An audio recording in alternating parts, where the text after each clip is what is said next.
Hi guys, Kadyo here and you're watching M News. May super bike pala na scooter? Yes guys, ito ang Italjet Dragster 700. Opisyal nang nahanap ng 28th Inside Racing Bike Festival ang kanilang showstopper. Habang punuan ng mga hall ng World Trade Center ng mga latest models mula sa global giants, dinumog ng mga camera-wielding crowds ang Italjet Philippines booth para sa official unveiling ng 2026 Italjet Dragster 700 Twin.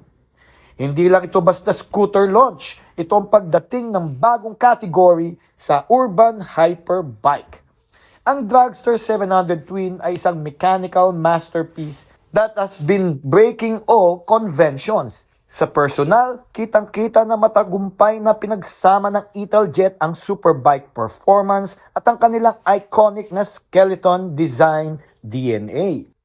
Binura nito ang twist and go mold dahil sa 698cc parallel twin engine nito ay naglalabas ng 68 horsepower at 70 Nm of torque. Higit sa lahat, meron itong 6-speed manual transmission at chain drive, isang tunay na motorcycle experience. Meron itong high-performance Brembo brakes at dambuhalang Marzocchi USD front fork at ang signature exposed trellis frame na mukhang industrial art kesa sa simpleng chassis. Sa claimed top speed na 190 km per hour, ang machine na ito ay binuo para mag-dominate ng highways maging sa mga kurbada ng provincial roads. At para naman sa mga serious collectors and enthusiasts, nilabas na ng Italjet Philippines ang official prices nito. The price is 997,000 pesos. Uy, may kasama rin po itong all-in suspension at Acropovic exhaust.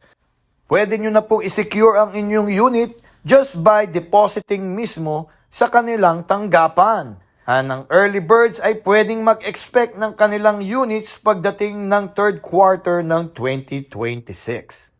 Ang Dragster 700 Twin ay isang unapologetic na want at hindi need. Wala itong underseat storage at wala itong convenient CVT. Pero pinalitan naman ito ng raw emotion at head-turning presence. Para sa rider na gustong agility ng isang scooter pero may soul at performance na isang middleweight sport bike, wala nang iba pang katulad nito sa market ngayon. So, yun lang po guys. Ako po ulit si Kadyo and we'll see you next time.